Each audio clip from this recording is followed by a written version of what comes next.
magistro darbą, tik nenoriu kalbėti apie jokius konkrečias pavardės, bet viena dėstytoja tuo metu sukėlė šumą, kad tas darbas nevertas gynimo ir pakvietė mane ten privačiam pokalbiui ir pasiūlė nebaigti magistro studijų ir kitais metais prašyti geresnį, nes aš per daug gabus, kad taip prastai pasirodyčiau. Bet pats momentas, kad tau kaip visai gabiam studentui, kuris ten gauna visokias stipendijas, yra matomas, pasiūloma tiesiog nesiginti, taip už uždarų durų.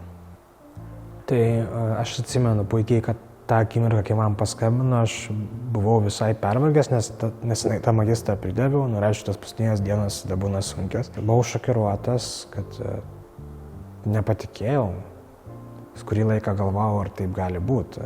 Tada bandžiau suprasti, bet aš parašiau tą darbą ir jisai, turbūt nėra pats prasčiausias. Gal jautiesi išduotas, kad tu tiek stengiasi, o gauni, šlapių skudurų.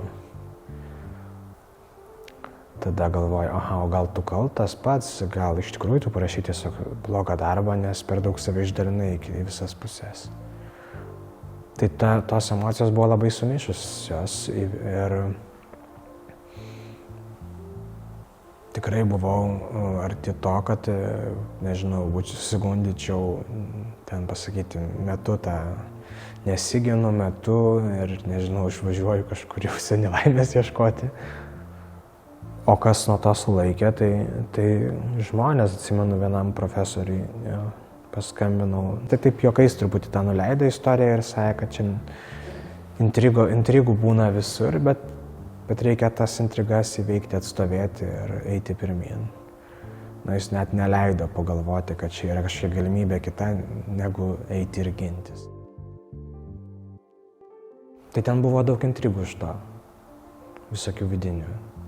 Tai po to, kai man tas šydą praskleidė ir paaiškino, kad čia kiti procesai vyksta.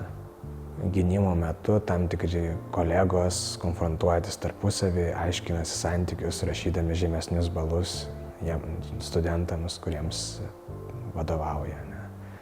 Kitaip sakant, studentas tokiu tampa aukštesnių konfliktų, įkaitų ar auka. Kažkuria prasme panašiai ten ir man buvo. Beje, aš dar sugalvojau tada labai gerą sprendimą, aš atėjau su diktofonu į magistro darbo gynimus ir paklausiau komisijos, ar galiu įrašyti savo gynimą. Nes bijojau, kad būsiu užpultas neargumentuotais klausimais ir priekaištais, nesusijusiais tiesiogiai su tuo, kas yra darbe. Ir komisija, aišku, neturėjo kaip neleisti, nes tai yra viešas gynimas ir man atrodo, kad tas man irgi padėjo toj situacijai. Tai kažkaip, man atrodo, tada, kai apsigyniau, jaučiausi labai gerai ir galvojau, kas būtų, jeigu būčiau nesiryžęs ir metęs studijas arba padaręs tą metų pertrauką.